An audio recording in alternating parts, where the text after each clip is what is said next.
아니한 모든 약속 믿는 자에게 넘지 못할 무슨 일이 있을까. 걸어가세 믿음 위에 서서 나가세 의심 버리고 걸어가세 믿음 위에 서서 눈 가기엔 아무 증거 없어도. 다같이 묵도하심으로 나 예배를 함께 드리겠습니다.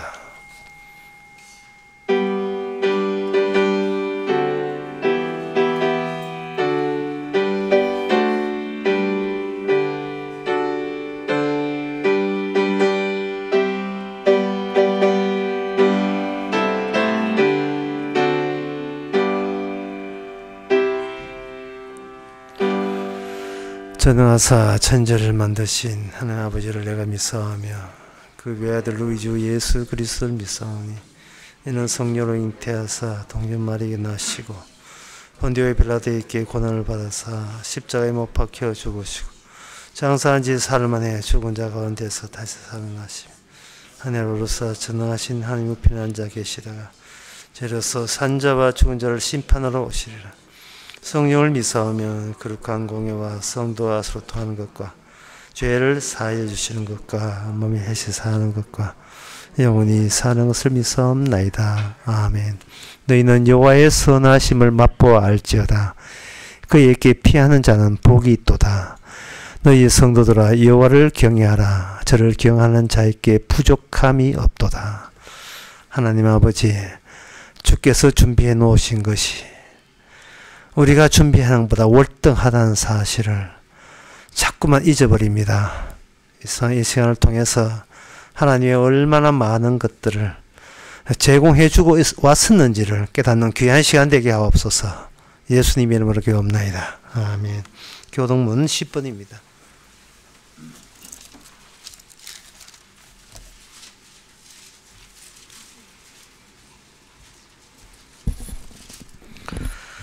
여호와는 나의 빛이요 나의 구원이시니 내가 누구를 두려워하리요.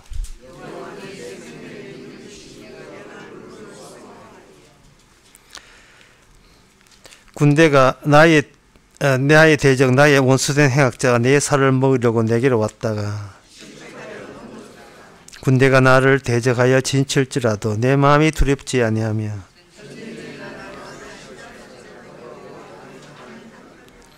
내가 여호와께 청하였던 한 가지 일 곧 그것을 구하리니 곧 나로 내 생전에 여호와의 집에 거하여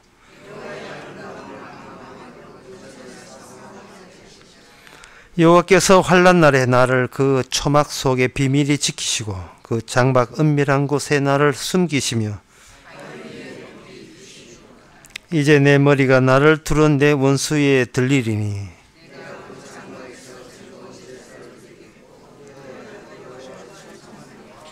아멘. 자리에 앉아서 찬송가 47장 합시다.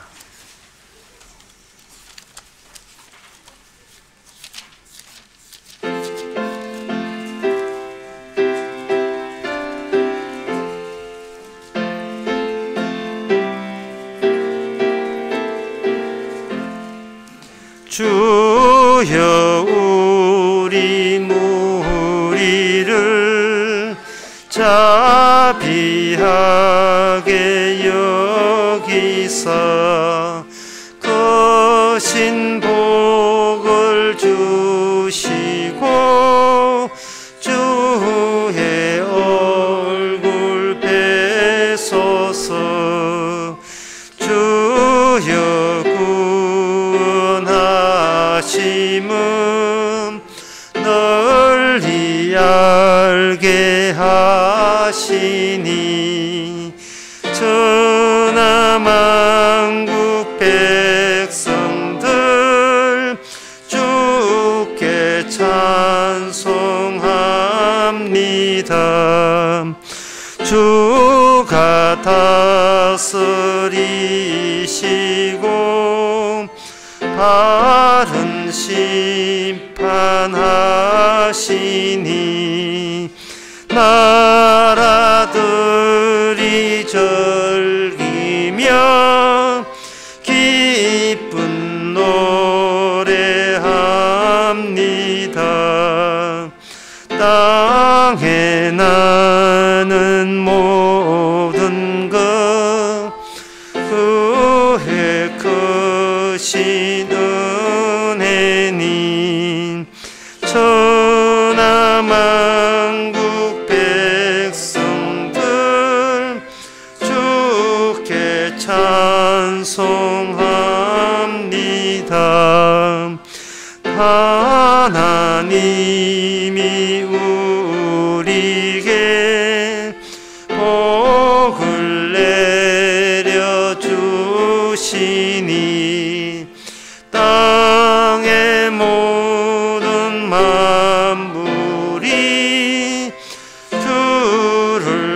시간도 함께 기도하실 때 이상규 지사님 기도하겠습니다.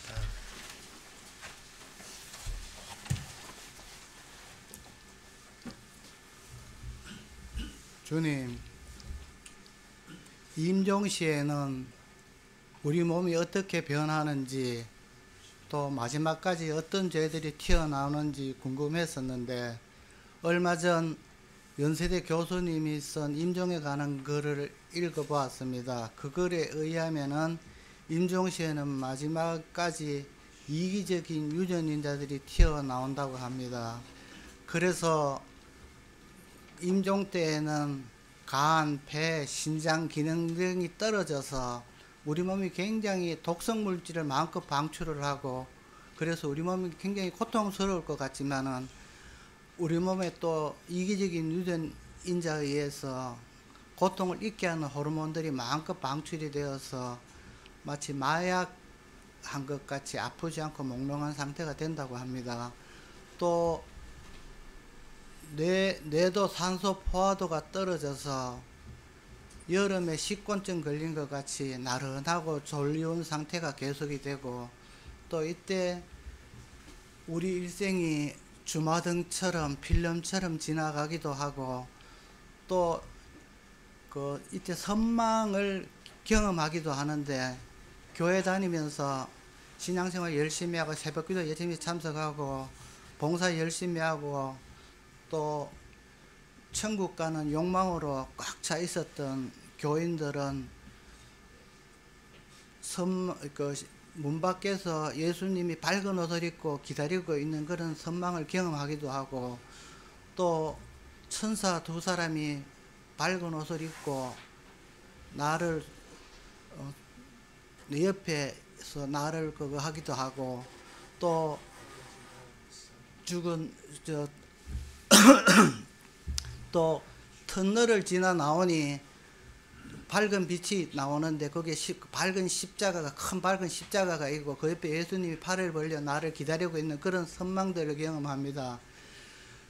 이를 본 목사님들이 이분이 밝게 돌아가신 것을 보고 또 천국 간 게 분명하다고 우리도 신앙생활 잘하자고 또 설교 시간에 이야기를 해야 됩니다.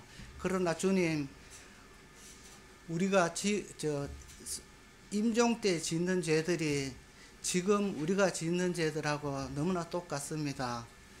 임종 시에는 무의식 가운데 우리 몸이 했다고 하지만은 지금 우리도 무의식 가운데 우리 몸이 주님 빼고 은혜 빼고 십자가 빼고 죄 빼고 아프지 말고 행복하자, 고통받지 말자, 편안하자, 나중에 죽어서 천국 가자 하는 쪽으로 무의식 가운데 생각하기 마련입니다. 그러나 주님, 지금 우리가 짓고 있는 이 죄들이 십자가 안에 용서 안에 있듯이 또 우리가 또 임종 때 짓는 그런 죄들도 이미 십자가 용서 안에 다 들어 있어서 완료된 상태로 있음을 깨닫게 해주시니 진심으로 감사를 드립니다. 이 시간도 말씀을 듣는 시간입니다. 우리가 말씀을 통해서 감동받고 은혜받고 새로운 것들을 배우고 하는 것들이 그들은 부인되어지고 주님 하신 일들만 기억하며 감사할 수 있는 시간이 될 수 있도록 도와주시옵소서. 모든 건 하나님께 맡기며 거룩하신 예수님 이름으로 기도드립니다.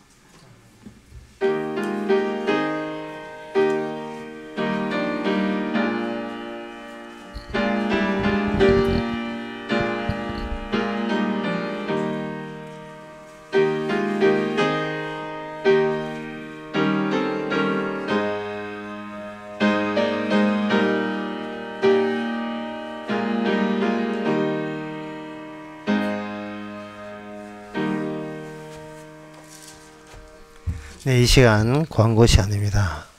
내일 10시 반에 우리 교회에서 대구 성경 모임이 있습니다. 다른 광고 없으면 찬송가 493장 합시다.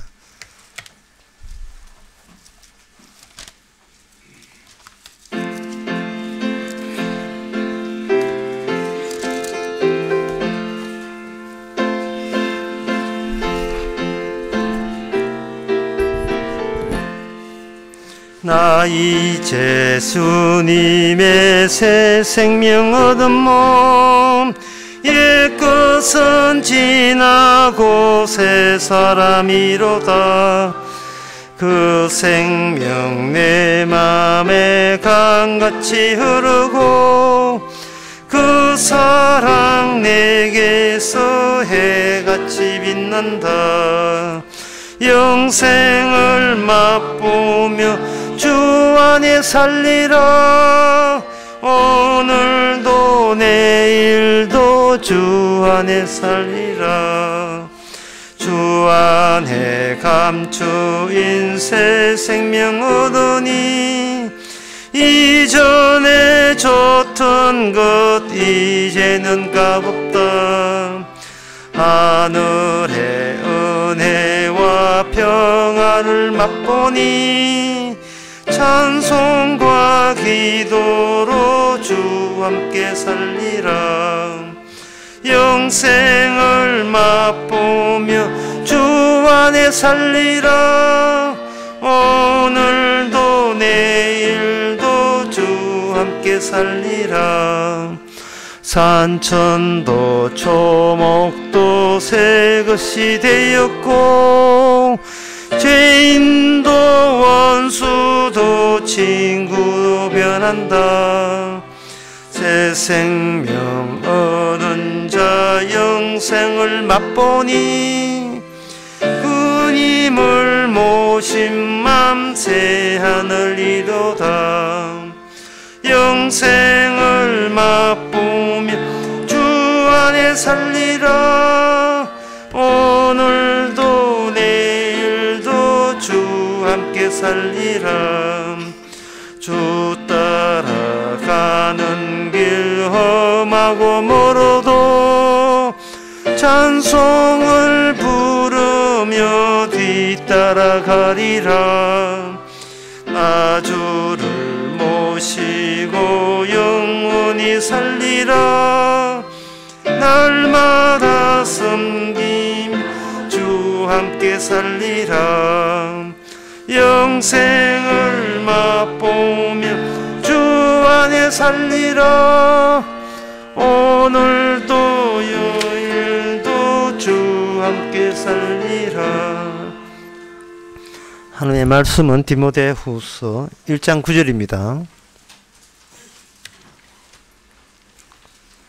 하나님이 우리를 구원하사 거룩하신 부르심은 우리의 행위대로 하심이 아니요 오직 자기 뜻과 영원한 때 전부터 그리스도 예수 안에서 우리에게 주신 은혜로 하심이라. 아멘. 은혜가 은혜 되기 위해서 필요했던 단어들을 앞에 설치해 놓았습니다. 은혜가 은혜 되기 위해서 결정적으로 우리의 행위대로 하심이 아니오가 필수적으로 개입됩니다. 우리는 맨날 행위만 쳐다보고 사는데 그게 그건 은혜를 적대시하는 거죠. 은혜를 파괴하는 것이고 은혜에 대한 모독으로 작용하는 겁니다. 그리고 은혜가 은혜 되기 위해서 또 앞에 설정한 단어가 부르심이라는 겁니다. 이것은 우리를 불러서 해결될 건 아무것도 없고 따로이 부르심이 있어야 된다는 겁니다. 그리고 이 은혜가 은혜 되기 위해서 또 필요한 것은 불러줄 때 앞으로 잘해라고 불러주는 게 아니고 이미 부르심 안에 원팍 거룩이 다 들어있는 채로 불러준다는 거예요. 미진한 거룩이 아니고 온전한 거룩으로 우리를 부르시는데 그게 바로 은혜, 선물이라는 겁니다. 선물 주시는데 뭘 했느냐? 거룩을 선물로 주시고 그 거룩의 선물을 우리가 보관한다든지 유지할 수가 없고 그 거룩 쪽에서 능력이 오셔서 우리를 땡겨주는데 그걸 오늘 9절에서는 부르심이다. 그래서 불러주심으로써 그렇게 하는 거예요. 그런데 그렇게 하게 되면 이 은혜가 그 목적이 뭐냐? 목적은 이게 하나님의 자기 뜻을 이루기 위함이라 꼭 9절에 나와 있고, 그 뜻이 뭐냐? 그건 뜻은 바로 10절에 우리 주 그리스도, 그 9절에 영원한 때부터 이미 결정 확정된 사실, 그 사실이 뭐냐? 바로 그리스도 예수 안에입니다.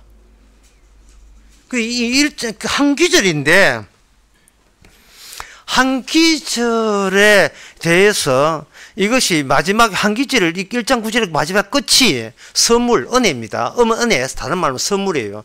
선물 받은 자에게 너에게 이런 선물이 주어졌다를 요 한 귀절 안에 거기에 함축해서 다 들어오고 있습니다. 그러니까 이 말은 뭐냐면 사람들이 알아먹는 이야기를 하게 되면 이거는 은혜가 빠지기 때문에 이거는 실수한 거예요. 1장 9절은 뭐 알아먹으라고 준 거예요. 은혜, 하나님이 주신 하나의 세팅된 추가적인 은혜가 있는지 없는지를 어떻게 분간하느냐 하면은 1장 9절을 쭉 이야기하면서 알아듣나? 알아들었어? 이 무슨 이야기 알아들었어? 모르겠는데요. 예. 그건 연구죠. 모르겠는데, 모르면, 그거는 제대로 이야기하신 거예요.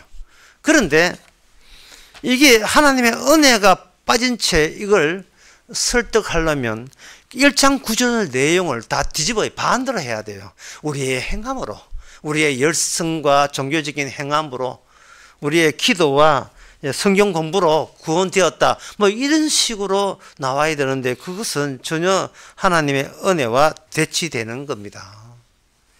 1장 9절 이 짧은 것 가운데서 우리가 생각해야 될 것은 이걸 결국 함축해서 이야기하게 되면 바로 하나님의 은혜, 선물인데 그 선물은 어떻게 나타나는가? 그 현장에 나타납니다. 그래서 이거는 현장성이 굉장히 중요해요.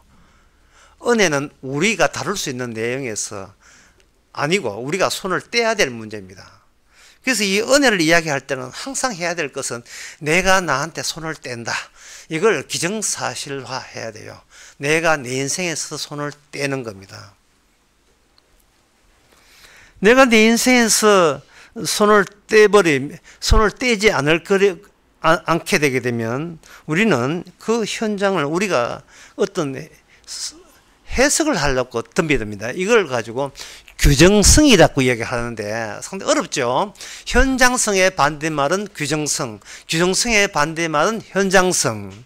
나 그거 이렇게 규정할래, 나 이렇게 이해할래, 이렇게 의미를 던져줄래. 그거는 현장성을 훼손하는 겁니다. 네가 왜 은혜에 대해서 그렇게 규정하고 의미를 들이대느냐? 예? 하나님이 하는 일인데, 하나님의 행위로 하는 일인데 왜 거기다가 숟가락 얹듯이 네 행위를 거기다가 왜 집어넣느냐는 거죠. 이 현상을 가장 알기 쉽게 이야기하게 되면 역사답사는 항상 사건이 끝나고 난 뒤에 들어가는 것이 역사탐상입니다. 사건이 이미 지나간 뒤 사건 없는데 둘러보는 것이 역사탐방이고요. 그 역사탐방이 기껏 인간들이 하는 일이에요. 또 역사탐방을 왜 하느냐? 규정하기 위해서 하는 거예요. 이순신 장군이 뭐 올돌목에서 뭐 어떻게 하고 한산 대첩을 하고 그걸 왜 하느냐? 그 현장에 가면 이순신 장군 콕배기도 안 보입니다. 그걸 왜 하는가? 이순신 장군 덕분에 우리나라가 살게 되었다. 그걸 왜 생각을 하느냐 하면 그게 학문이거든요. 학문을 하고 연구를 하는 그 이유가 뭐냐? 그게 지식을 습득하기 위함인데 지식을 왜 습득하느냐 하면 그것은 내 행위를 포기 못하기 위해서 그렇게 하는 거예요. 내 행위를 포기 못하겠다는 거예요. 언제까지 은혜 주고 언제까지 하나님의 뭐 이렇게 은사가 내려오는 걸 기다릴 수 없다는 거예요. 성결 급해서 못 기다리는 우리가 할 바대로 다 하고 그 대천명 그 다음에 하늘의 명을 받겠다는 이 자체도 인간의 행위가 되는 겁니다.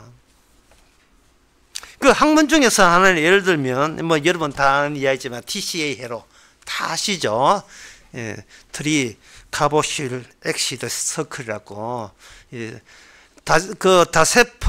세포실에 미토콘드리아가 에너지를 발생하는, 이건 다 아시잖아요. 에너지를 발생하는 그 순환 구조. 1930년대에 생물학자 이걸 발견했어요.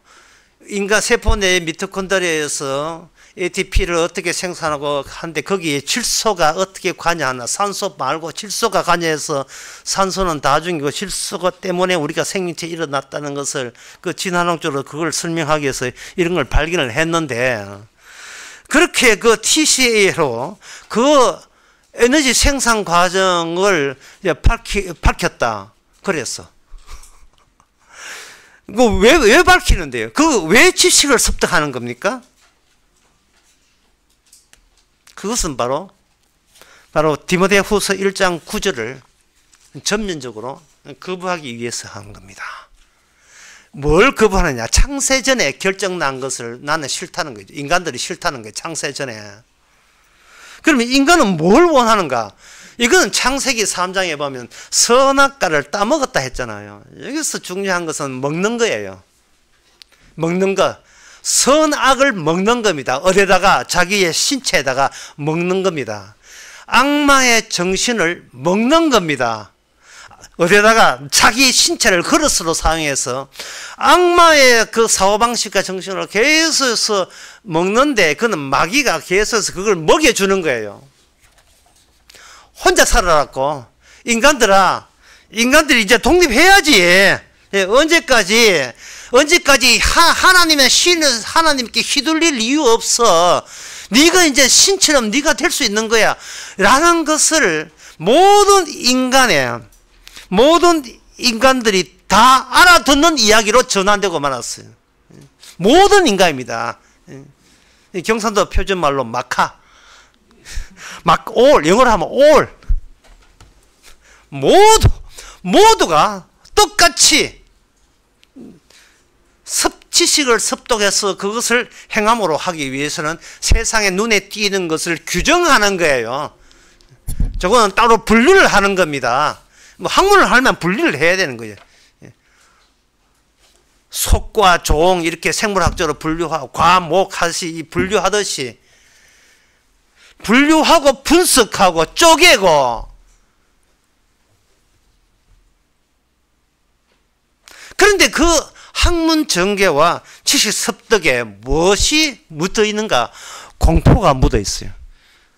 이걸 사람들은 모른 척 하고 있어요. 뭐를 하나 안다는 것은 두려움이 동반해서 알게 되는 겁니다. 두려움이 없이 학문을 실시할 수가 없어요.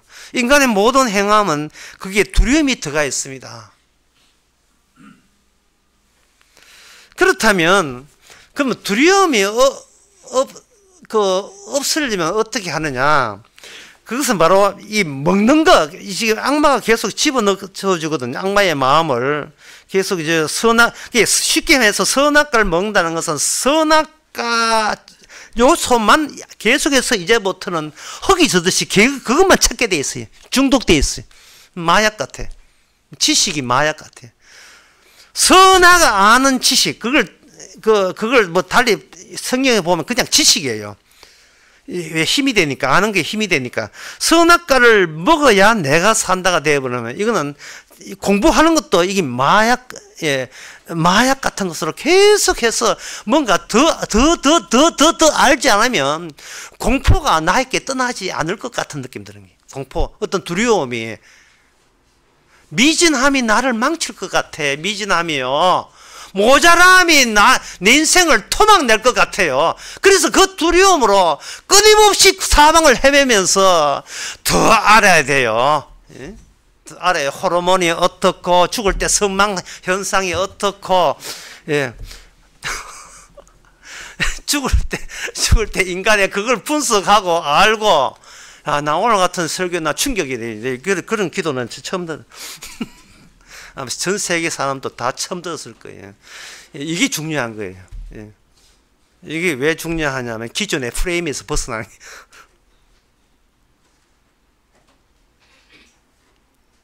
그래서 사람을 만날 때도 저 사람이 내한테 무슨 이익을 주는 사이냐를 따집니다. 내한테 이익을 가져다 할 사람이 누구냐? 그런데 이렇게 되면 저분이 하나님께 영광이 되느냐에 대해서는 우리가 모독하죠. 하나님께 영광이 되는 건 난 모르겠고 내한테 이익이냐 손해냐 그 정체를 밝혀라 이런 식으로 다가서니까 나라는 존재 자체가 하나님의 영광을 훼손하고 있는 거예요. 내한테 이익이 없는 사람은 안 만나고 싶으니까. 예.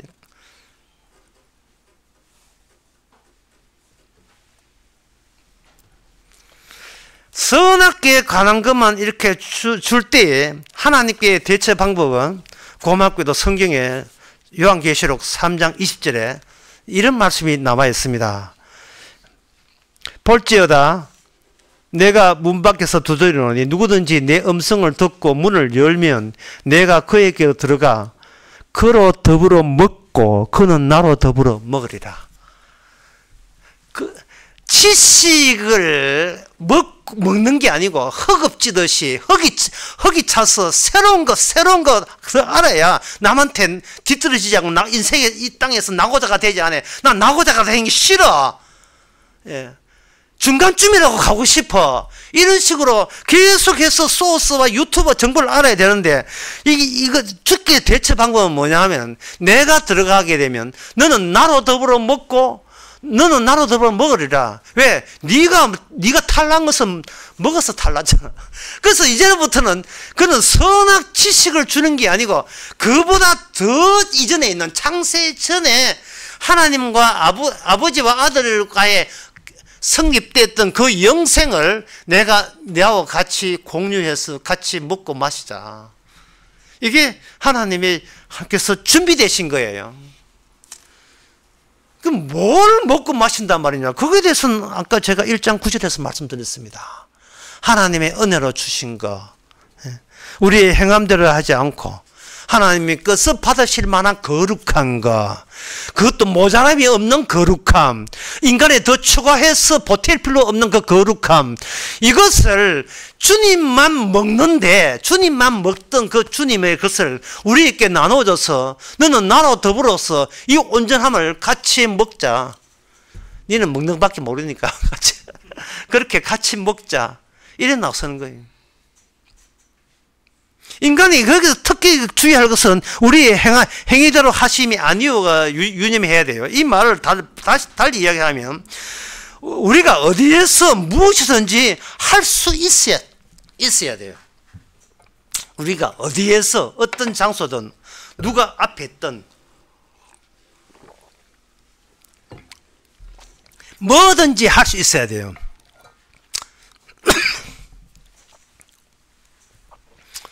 그래야 공포가 없는 사람이에요.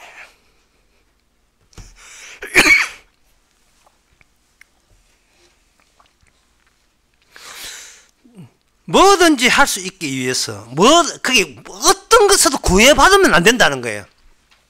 내 행함이 나를 구속하지 마세요. 여러분의 행함이 여러분들을 꽁꽁 묶어두도록 하지 마세요. 여러분 그걸 허용하면 안 됩니다. 여러분이 혼자 있는 것이 아니고 그리스도와 함께 먹고 마시기 때문에 전에 하는 행세대로 공포심에 휩싸여서 내가 이거 하면 이길까 손해일까, 내가 사람 잘못 만난 게 아닌가, 그런 식으로 단독적인 삶의 그 프레임에서 못 벗어나면 계속해서 마귀의 시달림을 받게 되죠. 뭐든지 할 수 있도록 뭐 어떤 거 해도 하나님께서 책하지 않고 나무래지 않는 조치를 주께서 하셨습니다. 그게 뭐냐? 제사였습니다. 끝. 제사였어요. 끝났어요. 주께서는 우리에게 물어보지도 않고 일방적으로 자기가 자기가 자기 희생물에 대해서 제사를 다 해놓고 그 제사 앞에 불러 모으는 거예요. 이리 와, 이리 와.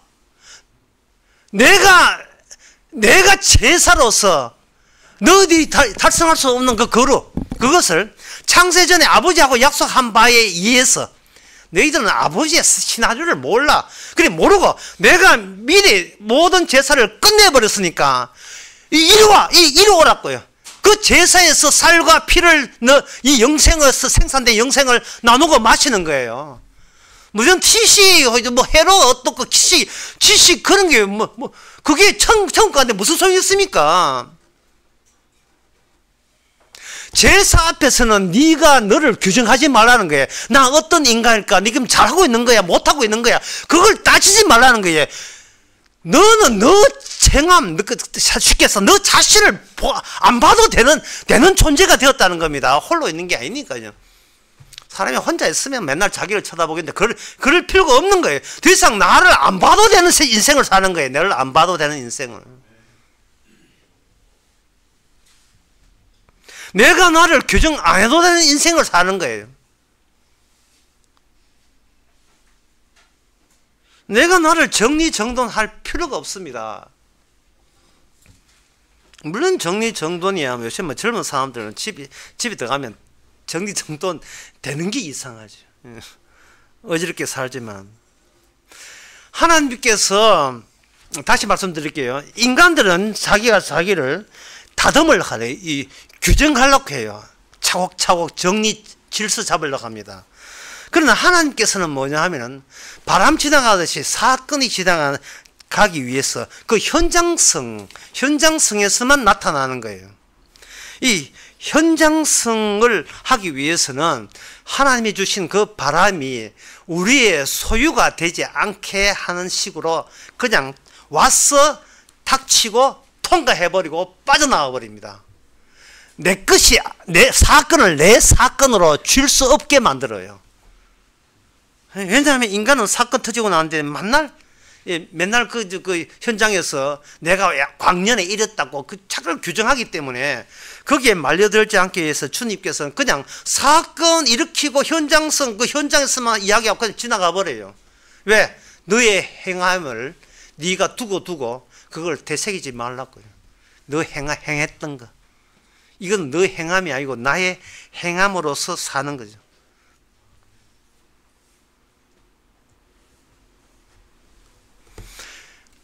여기에 대해서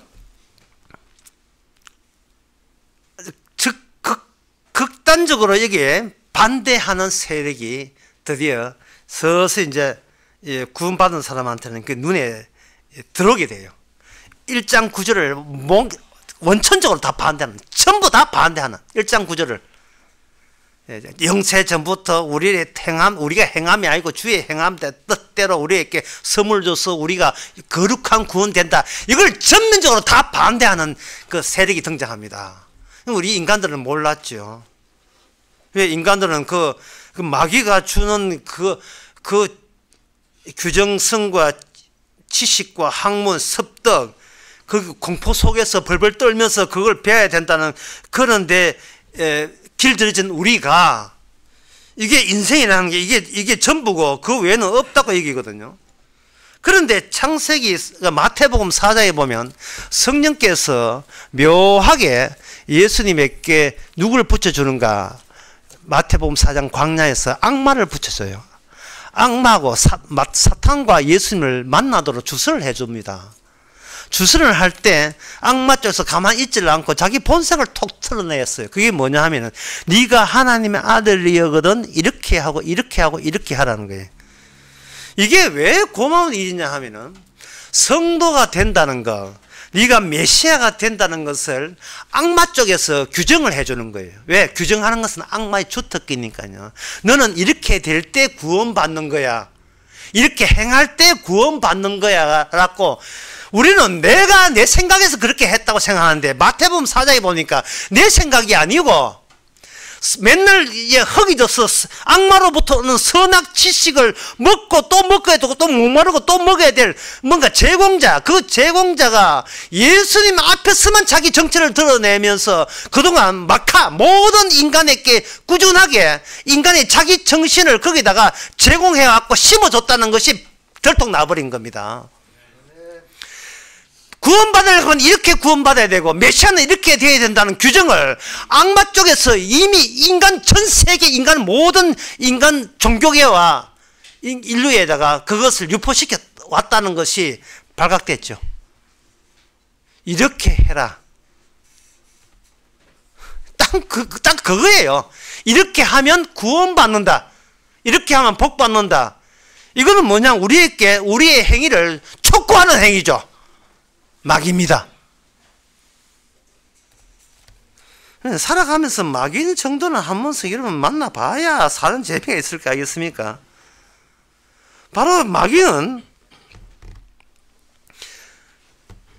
괜찮은 시집과 능력이 있다는 것을 우리 소유화시키는데 진력을 다해요.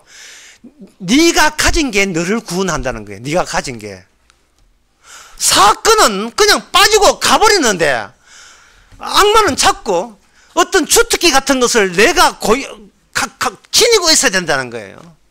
그래서 누가 만났을 때 네가 갖고 있는 거, 네 무기 내놔보고 내 무기 내놓고 둘이 한번 싸워잡고 한번 해보겠다고 이제 덤비는 게 그게 매일 일상생활처럼 그렇게 된 겁니다. 여기서 우리는 뭐냐 하면은 성령, 주님의 은혜, 성령이죠. 하나님의 은혜를 받게 되게 되면 무엇이 아작나느냐 하면은 우리의 인생사가 아주 우리 인생 내담대 시나리오가 다 깨집니다. 내가 규정한 내 인생은 이렇게 살아야겠다는 것이 다 허물어집니다. 그 허무는 방법은 간단해요. 외국에 연극할 때 보면 관객들이 앉아 있거든요. 있고, 그리고 헐값으로 들어오는 게 있어요. 음악회 한다든지 오페라를 할 때 염가로 하게 되면 정식 앞에 있는 VIP 자리 말고 회랑에다가 이렇게 해가지고 잘 안 보이죠. 나는 이 보면 목 아파요. 2시간 더 보려고 하면. 파리 오페라 그런 게 있어요. 근데 회랑에 해가지고 이렇게 좀 어설픈데 흐른 좌석에 앉은 사람이 연극을 이렇게 하는데 이 성질 급한 또 7살 먹은 애들 같은 그런 게 있거든요. 뭐라고 하냐면 연극 지금 잘하고 있는데 주인공님 배신자가 바로 뒤에 있어요. 다 일러줘요. 지금 연극의 흐름을 완전 망쳐버려요. 그 일을 주님이 하십니다. 그 일을. 장세전에 너는 이미 확정되어서 그 이야기를 해버리면 소박한 내 아름다운 꿈, 소년의 꿈, 이렇게 계획 잡아서 이렇게 해서 이렇게 출세해가지고 이렇게 나는 성공한 인생이라는 그 소박한 내 꿈이, 이 순진하기 짝이 없는 성령의 도발적인 미리 알려주는 위해서 인생에 재미가 하나도 없는 거예요.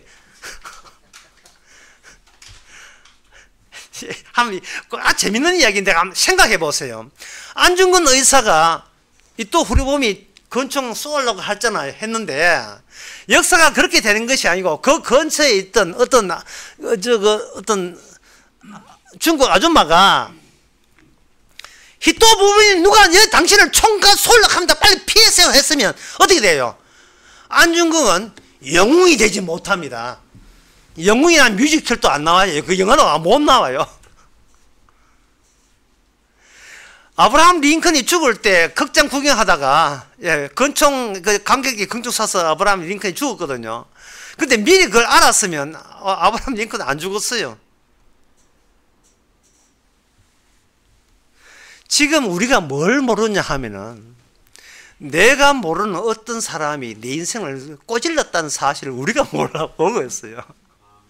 내 인생이 왜 이렇게 풀립니까? 누가 꼬질렀거든요. 누가 고자질 했거든요. 누가 천사가 했지 뭐 누가 여기서. 성령이 그렇게 했지요. 내가 규정하는 나만의 인생을 주께서 분질러 버리는 겁니다. 분질러 버려요. 얼마나 고마운지 몰라요. 이 그릇이라는 신체라는 그릇은 계속해서 악마가 준 악마의 정신이 쌓인 거예요. 그동안 너무 쌓여서 이걸 버릴 수가 없어요. 너무 아까워서, 공부한 게 너무 아까워서.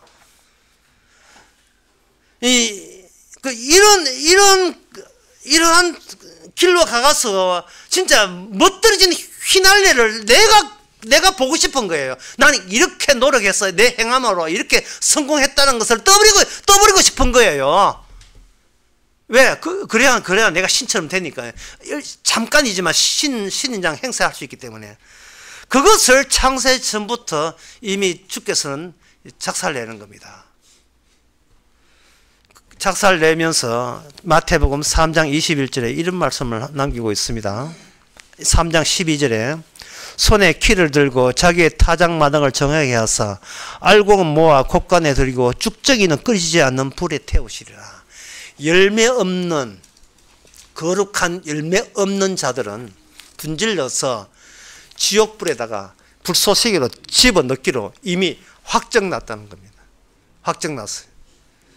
그러면 그 뒤에 마태복음 4장에서 그러면 열매 없는 그 이유가 뭐냐? 이유가 마귀가 인간에게 계속해서 자기의 정신을, 마음을, 심정을 인간의 신체에다가 계속 집어 넣어주고 왔거든요. 그 말은 어느 누구도 스스로 알곡될 수 있는 행함을 내세울 사람은 아무도 없는 거예요. 그러면 어떻게 하는가? 하나님께서는 인간이 망했던 그 처음 사건 선악과, 그 선악과로 들어가게 해요. 선악과로 몰아넣어요. 요리조리 선악과로 몰아넣습니다. 선악과로 몰아넣으면 그것이 뭐냐 하면 우리가 기피하고 싶었던 원래 인간의 출발점이 바로 그쪽이 돼요. 선악과가 돼요. 그때부터 우리는 이미 죽은 자로서 시작을 한 겁니다. 죽은 자로서. 그러면 죽은 자라 시작한다는 것은 죽음은 뭐로 넘어갈 수 없느냐 하면 생명나무 있는 그 에덴 동산 쪽으로 다시 뒤바꾸해서 백을 해서 돌아갈 수가 없어요. 그 인생은 뭐냐? 돌아갈 수 없는 자예요. 돌아갈 수 없기 때문에 기껏 하는 것이 뭐냐 하면 소망만 생각하는 게, 소망과 희망만 하는데, 오늘 본문에서 여기 부르심이라는 말이 나오잖아요. 9절에. 이 부르심의 대표적인 자가 누구냐 하면 바로 아브라함입니다. 아브라함은 그 갈대아 우르를 떠났어요. 이 우르 왕국이 BC 2000년에 우르 왕국이 있어요. 그 소위 그 메소포타미아라고 해서 거기 인류 최초의 제국이 있었는데 BC 2334년 아카드 제국이 있었고요. 2334년이니까 그 1년 차이로서 당군 할아버지가 2334년이죠. 그 시기 때 그 아카드 제국 있었고 180년 후에 곧장 망하고 우르 왕국이 있는데 그 우르 왕국 있을 때 한 2000년 좀 더 지나서 아브라함이 갈대아 우르를 떠나서 하란에 머물게 됩니다. 하란에 머물게 돼요. 거기서 오래 있어요. 지금의 이라크를 떠나서 터키 쪽으로 갔다 그런 뜻입니다. 그러면 이 갈대아 우르를 갈 때 여기 부르심을 받는데 이게 뭐냐 하면은 아브라함이 소망을 가지는 게 아니고 자기가 걸쳐놓은 소망을 자기가 삼키듯이 가는 여정, 이게 부르심의 여정입니다. 내가 구상한 모든 희망을 내가 삼키는 거예요. 왜냐하면 그 희망은 마귀의 정신에서 온 희망이기 때문에 내가 삼켜서 소화해버리는 거예요. 마치 비밀스러운 장부가 있는데 갑자기 검찰에서 등장하니까 버릴 때 설교를 못 배우니까 꾸겨가지고 자 입에다 집어넣어서, 야, 자, 집어넣어서, 그 비밀 장부를 없애려고 하는 거와 마찬가지로 내가 펼쳐놓은, 내가 양타쳐서 펼쳐놓은 그것을 내가 수습해서 내 희망을 내가 삼켜버리는 거예요.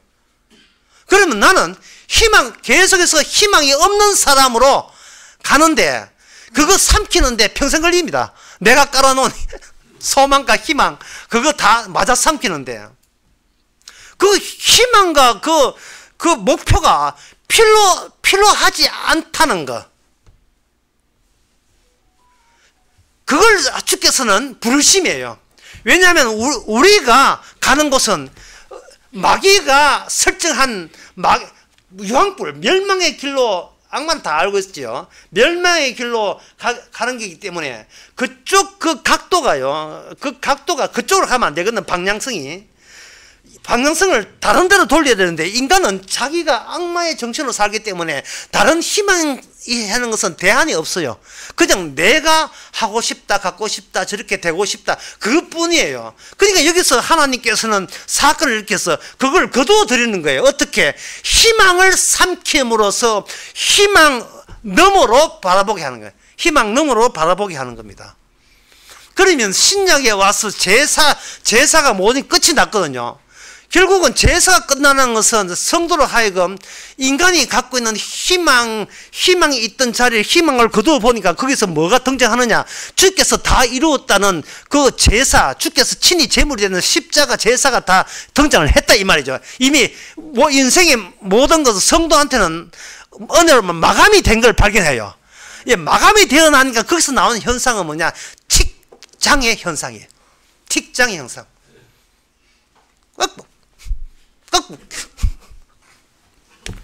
시계바늘이 이 배터리를 안 열면 시계바늘이 중력에서 6시 30분 내에서 올라가야 되는데 이게 힘이 없으니까 30에서 올라오고 또 내려오고 초침이 내려오듯이 계속해서 무한한 진보와 무한한 발전과 전진이 이제는 다 왔기에 안 가도 되는 거예요. 항상 마감의 반복, 끝의 반복, 끝장난 그 지점의 반복. 희망을 자기 안으로 거두어 들여서 희망마저 넘어서는 것, 이게 아브라함이 보여주는 여정입니다. 그 여정에 대해서 히브리서 11장 8절에는 아주 불친절하게, 어떤 의미는 좀 친절하게, 어떤 의미는 불친절하게 우리에게 소개하고 있습니다. 이렇게 불친절하게 합니다. 갈 바를 알지 못했다. 이게 도대체 하나님의 사람들을 이게 하나님의 은혜가 없는 사람은 공포에 휩쓸립니다. 나는요, 갈 바를 알지 못했다. 그러면 나는 5개월 뒤에, 6개월 뒤에, 3년 뒤에 나 어떻게 됩니까? 이대로 진정 끝이란 말입니까? 주께서 이야기합니다. 아브라함이 보는 여행에는 출발했다가 중요해요. 다시 출발해서 돌아오는 게 아니에요. 왜냐하면 우리가 모르는 자에게 돌아가는 거예요. 모르는 자에게. 여름에 이해를 돕기 위해서, 이해를 돕는 게 이제 이건 잘 애매하지만, 또 여기에 또 상투적인 또 유행가 가사가 동원될 타이밍이 찾아왔습니다. 너무나 이게 중요한 건데요. 너에게로 또다시 돌아오기가 왜 그리 힘들었을까? 그 다음 가사는 충격적입니다. 나는 이제 알았어. 내가 죽은 날까지 널 떠날 수 없다는 것을. 평소에 이게 변진섭이 이 노래 부를 때 너에게 나에게 노래인데 그들 은혜 받았습니까? 그 가사가 너무 중요하게 다시 하네요. 나는 이제 알았어. 내가 죽을 때까지 널 떠날 수 없다는 것을. 이걸 더 복음적으로 설득하면 죽고 난 뒤에도 먹고 마시고 함께 주고 함께 있는 거예요. 이게 창세전에 확장된 거예요. 결정난 거예요. 또다시 그게 혼자 살다가 혼자 사니까 혼자의 희망과 계획과 미래를 설계하면서 나 하나 영광 받는 것으로 주의 영광을 가리면서 그렇게 교회 와가지고 또 혹시 행운이 오지 싶어서 이렇게 하는데 그러한 악마의 정신으로 살다가 이제 그게 절단난 거예요. 분절로 난 쪽에서. 예? 네 뒤에 배신자 있다. 그게 마귀 짓이야. 누구야 나에게 이 실상을 알려준 게 누구야? 회랑 관객. 돈 비싸게 하는 그 염가로 들어오는 그 비급한 관객이 알려줘 버렸어요. 완전히 나만의 행복한 설계가 완전히 재미 하나도 없게 만들었어요. 재미 하나도 없게 만들었어요. 내 힘으로 어떤 성과가 이루어져야 내한테 즐거움인데 그 즐거움을 뺏어갔어요. 내 사는 보람을 뺏어갔어요. 나만의 존재 의미를 뺏어가 버립니다. 나만의 존재 의미. 분노 일어나죠. 근데 성경 안 봐. 성경 덮어버려요. 성경 보면 뭐 창세전부터 확정됐다면 뭐 재미없어 보겠어? 안 봐요. 그 대신 하면 된다 막 이런 거 보고 싶은 거예요.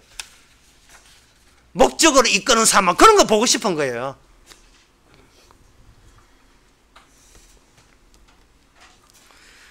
더 놀라운 사실은 그 왜 주님한테 죽을 때까지 이제는 떠날 수 없다는 걸 왜 아느냐. 내 깊은 방향을 따뜻한 눈으로 지켜보던 너. 야, 이거는 천사, 이거는 성령이 하신 일이에요.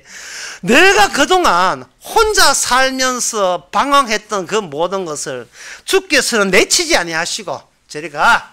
너는 잘렸어. 이를 하지 않고 따뜻한 눈으로 지켜보시는 그분 눈. 이게 이제 그분의 은혜를 받으니까 너에게로 또다시 너의 하나님 주님이죠. 주님에게로 또다시 이게 갑자기 바설펠성 되어버리네. 주님에게로 또다시 돌아오기가 왜 그리 힘들었을까? 그걸 왜냐하면 악마의 정신으로 무장해서 사니까 뭐를 포기하느냐? 내 행함의 실적을 내가 놓지를 못하는 거예요. 내 행함의 실적이 있어야 그게 나다움이거든요.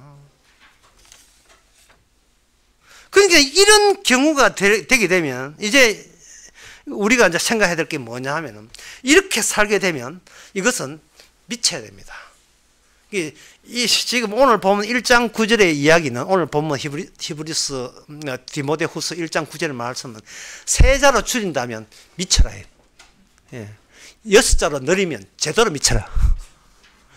그야말로 미친 자가 아니면 신앙 자체가 이거는 신앙이 아닙니다. 뭐를 따집니까? 내 행위에 대해서는 따질 게 없어야 돼요.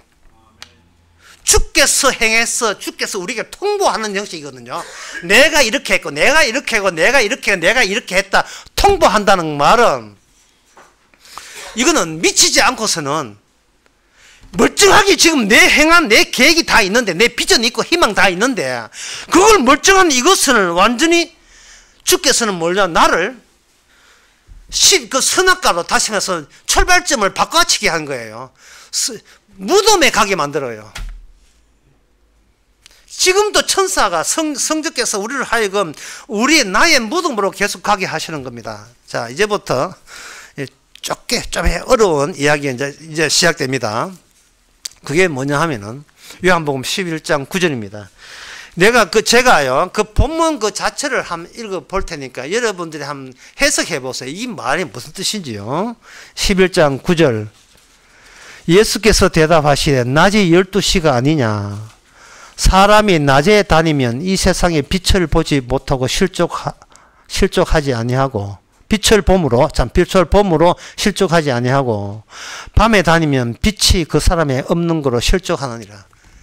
제가 쓴 거 아닙니다. 주께서 하신 말씀이에요.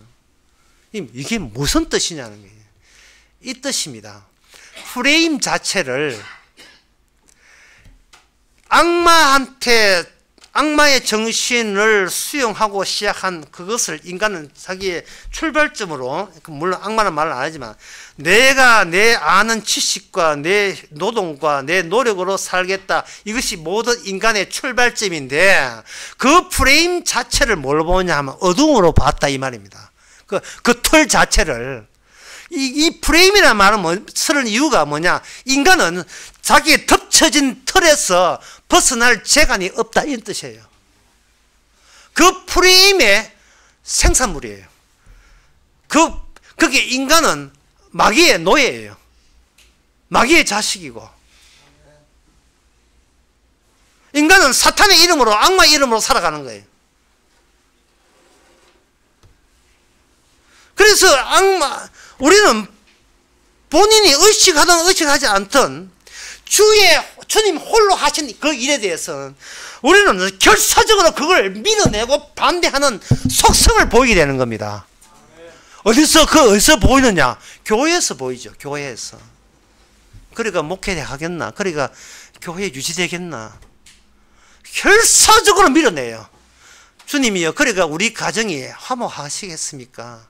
나는 내 식대로 하겠습니다. 주님 방식은 참고로 하되 전적으로 주님 방식을 따르지는 않겠습니다. 내가 아는 식으로 내 가정 내가 건사하겠습니다. 내 자식은 내 식으로 키우겠습니다. 거기에 대한 주의 답변은 뭐냐 하면 그것이 바로 네가 어두움에 속했다는 겁니다. 그리고 그것이 뭐너를 맞는가? 실족해 한다. 길이 엉뚱하게 각도가 점점 더 엉뚱한 길로 찾고 가요. 점점 더 멀어져 가는 거예요. 내가 하는 일을 내가 포기 못 하겠습니다. 그동안 얼마나 열심히 먹고 살려고 얼마나 일했는데 이래. 막 그러한 현상이 제가 처음에 얘기했듯이 인간은 자기를 뭐든지 규정하면서 그 의미를 제공하면서 그걸 자기 소유화시키는 거예요. 오늘 본문에서 디모데후서 1장 9절에서 이야기하는 것은 이겁니다. 네가 준비한 것이 옳으냐 아니면 이 주님 내가 준비한 것이 옳으냐 어느 것이 맞느냐 우리에게 묻는 거예요. 어느 것이 옳으냐.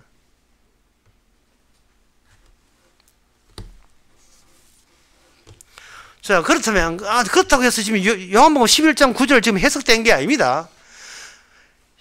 프레임 가지고 뒤집어 씌우는 거예요. 그럼 씌우면, 그 다음에 우리가 할 것은, 자꾸 묻지 마세요. 성경은 어떤 기조라도, 주여, 제가 뭐 하면 됩니까를 묻지 마세요. 그거는 해당 사항이 안 됩니다. 주께서, 함께 있는 주께서 나한테 뭐를 계속 퍼부어줍니까? 그래야 되는 거예요.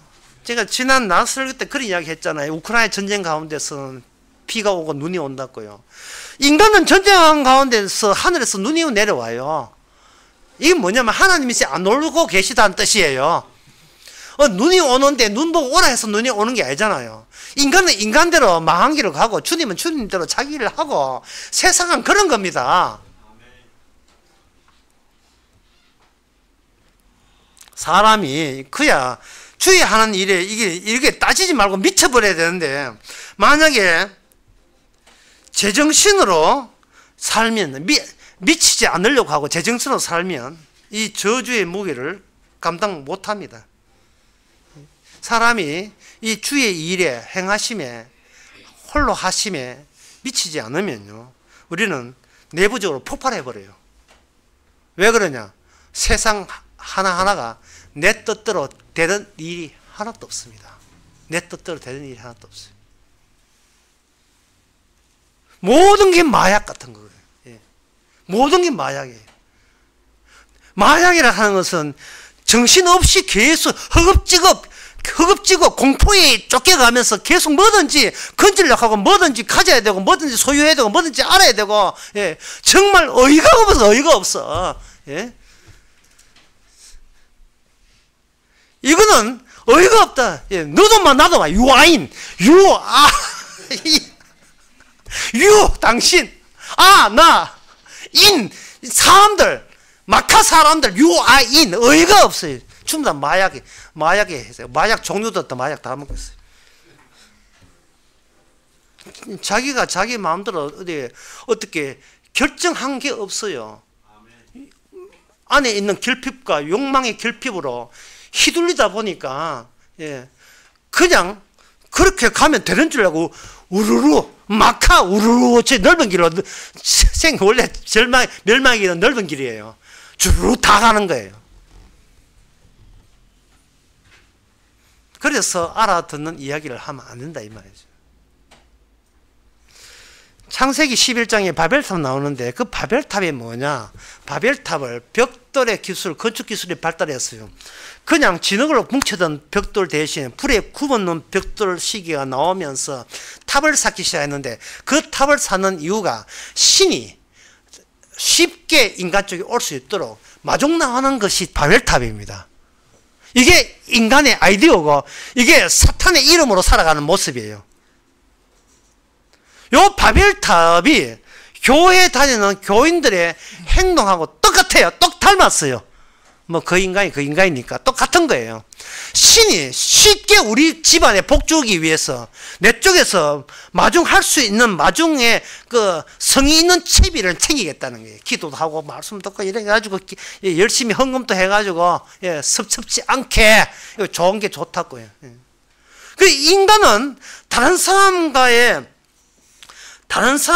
이 만남에서 이게 은혜를 받은 사람은 자기가 이미 그들 난 걸 알아요.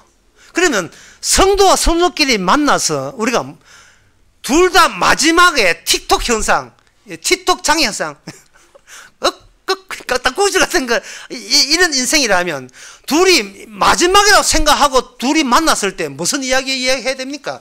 최후에 관한 이야기 하면 되죠. 그래서 이제 예배 마치고 만찬하면 그게 무슨 만찬? 최후의 만찬. 물론 가르쳐줬다고 비슷하면 이게 있을 수도 있지만 사람을 만났을 때 최후에 관한 이야기를 할 수 있어야 돼요. 이렇게 하면 달성할 수 있습니다. 복 받을 수 있습니다. 그 이야기 끄지 말고 끝장난 소망 그 넘어, 사망 그 넘어 주께서 주신 생명을 주와 함께 먹고 마시는 그 모든 내 행위에 대해서 일체 묻지 않는 제사로 끝! The end 이제. 제사로 끝나버리는 그 상태에서 우리는 뭘 할 것인가? 어떤 혜택을 이끌 것인가?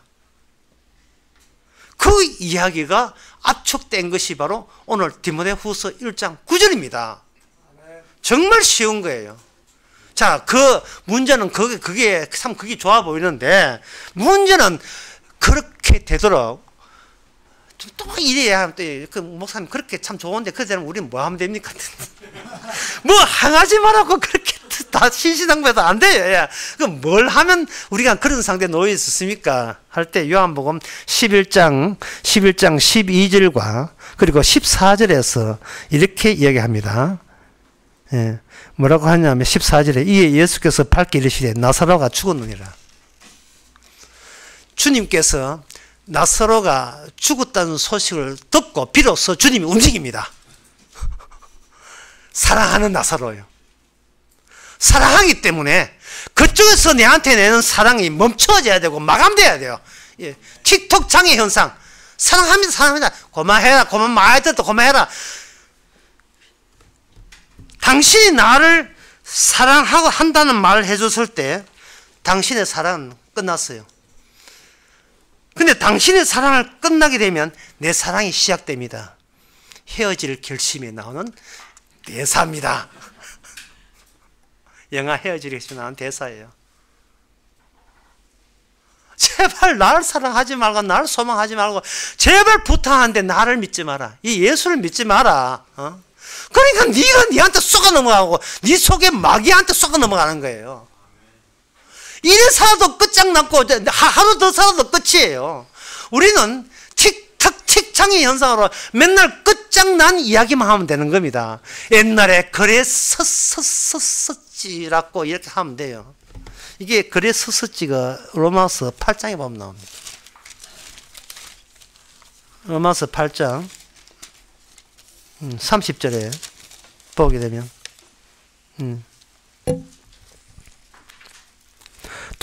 또 미리 정하신 그들을 또한 부르시고 부르신 그들을 부르시다 했죠. 오늘 보면 부르심 나오죠. 미리 정하신 자들을 또한 부르시고 부르신 그들을 또한 의롭다 하시고 의롭다 하신 그들을 또한 영화롭게 하셨느니라. 하셨네. 마감에 관한 이야기입니다. 그렇다면 이것을 하셨느니라는 것을 그 앞에다가 다 제가 붙여볼게요. 미리 정하셨고 미리 부르셨고 미리 그들을 의롭다 하셨고 성화 없습니다. 이게 거룩함이에요. 미리 거룩게 하시고 미리 영화롭게 하셨느니라. 왜? 주와 함께 있기 때문에, 주님 주시는 그 영생을 먹고 마시기 때문에, 마감 모든 희망과 끝장 그 너머에서 주어지는 그 생명을 미리 주님으로부터 얻어먹고 있기 때문에 더 이상 내가 내 자신과 손절해야 되죠. 내보고 빠이빠이 해야 되죠. 빠이빠이 안 하면 또 우리 또 계획 세워요. 예. 내 미래 일을, 내 인생의 나그네 길을 내가 또 설계한다고요. 끝으로 이게 성경에서 깜짝깜짝 놀라는 일은, 이 성경에 나오는 이 모든 이야기가 어떤 인물에 대해서 이렇게 실제로 실습을 시켜놨다는 것이 놀라울 정도예요. 히브리서 11장에 아브라함 이야기, 그리고 후손들의 이야기인데 11절 13절에 보면 이 사람들은 다 믿음을 따라 죽었으며, 믿음이 앞장서고 그들은 믿음을 따라가는 거예요. 자기 믿음을 거두면서, 부정하면서, 자기 믿음을 부정하면서 죽었으며 약속을 받지 못하였을 때, 약속이 앞장서고 본인이 약속을 소유하지는 못했지만 약속이 앞장서니까 자기가 약속을 소유할 이유가 없지요. 예. 그것들을 멀리서 보고 환영하며 또 땅에서는 외국인과 나그네라 증거하였으니, 이게 나그네 인생 나오죠. 이같이 말하는 자들은 본향 찾는 것을 나타냅니다. 저희가 나온 바 본향을 생각하였다면 돌아갈 기회가 있으려니와, 우리가 돌아갈 것은 이미 바톤 타치했어요. 우리가 있는 곳은 선악과가 우리가 죽은 자리입니다. 그게 우리 무덤이었어요. 그 무덤에 들어갈 이유 없어요. 주께서는 아직까지 혼자 사는 사람한테는 기꺼이 우리의 무덤에다가 집어넣어 버리죠. 자기 무덤에 오기까지 그토록 우리가 그렇게 힘들었어요. 내가 죽었다는 사실을 내가 그걸 수긍하고 인정하고 그걸 동의할 때까지 우리는 그렇게 힘든 거예요. 쉽게 말해서 내 인생은 애초부터 없었던 겁니다. 근데 마귀가 자꾸 네 인생 살아라, 네 인생 살아라. 한평생 사는 인간, 칼 꺼내서 무시라도 찔러봐야지, 이렇게, 찔러봐야지. 이런 식으로 자꾸 격려, 동료라는 식으로 우리를 속여왔던 거예요. 이 악마가 우리에게 마약 주면서, 희망이라는 마약을 주고요. 자율성이라는 마약을 주면서요. 돌아갈 이스라엘이마, 저희가 이제 더 나은 본향을 사모하니 곧 하늘에 있는 것이라. 우리가 무슨 수로 땅에 있는 존재가, 예? 무슨 수로 하늘로 갑니까? 펄짝펄짝 뛰어봐야, 예, 우리나라 대표소도 2m 57까지 보고 못 뛰었어요. 뛰어봐야 3m가 안 된다고요. 주님께서, 이리와 주님께서 땅에서 하늘로 올라가는 그 코스에서 하나님의 은혜가 내려오는데 완벽한 거룩이 올라와서 우리를 그것을 불러주게 되면, 우리는 이 세상 전체가 어두움인 것이에요. 그 어두움이고 죽은 자니까 그 새로운 프레임, 우리 안에 빛의 프레임, 빛의 틀이 와서 어두움이 무엇이며 빛이 무엇이며 그걸 분간할 수 있는 성령을 우리에게 날마다 허락하셔서, 성령이 마지막 역이거든요. 종말에 오는 마지막, 다 끝나야 오는 영을 받았기 때문에 우리가 이 자리가 바로 모든 마지막을 마감한 그 이후의 자리인 것을 감사합시다. 기도하겠습니다. 하나님 아버지, 세상 다시 보게 하옵소서.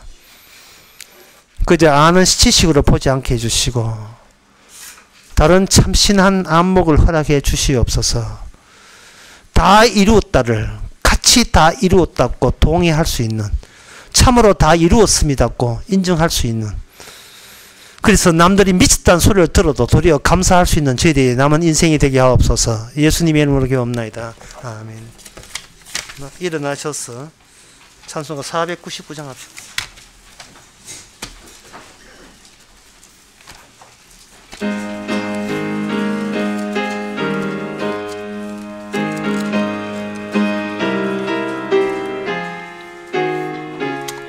가사를 생각해 보세요.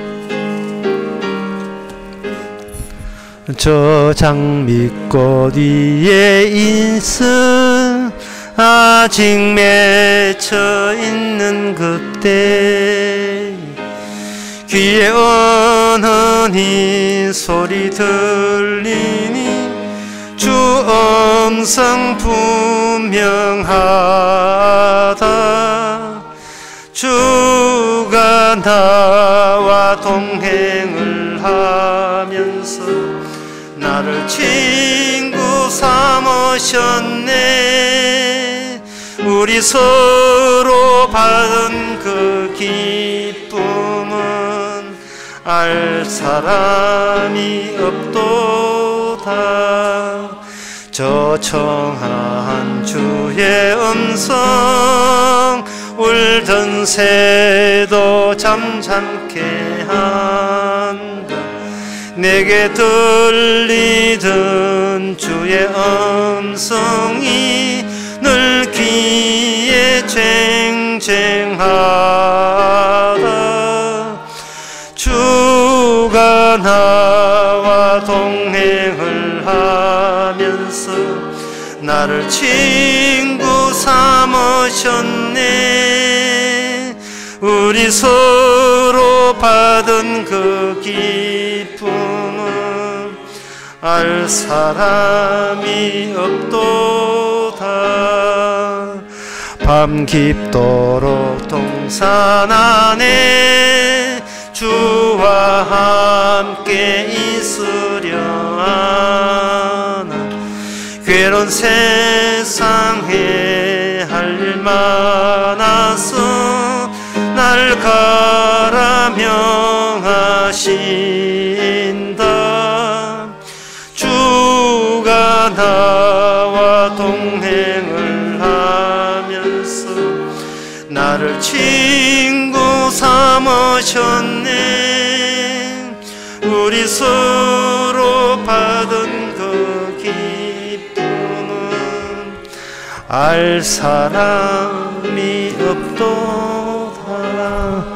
기도합시다. 지금은 우리 주 예수 그리스도 은혜와 하나님의 거진 사랑과 성령의 충만한 씀이 주와 함께 교제하고 생명을 나누는 것을 알 사람은 없다 할지라도, 미쳤다는 소리를 듣더라도 도리어 기쁨을 여기는 모든 성도에게 함께 있을지어다.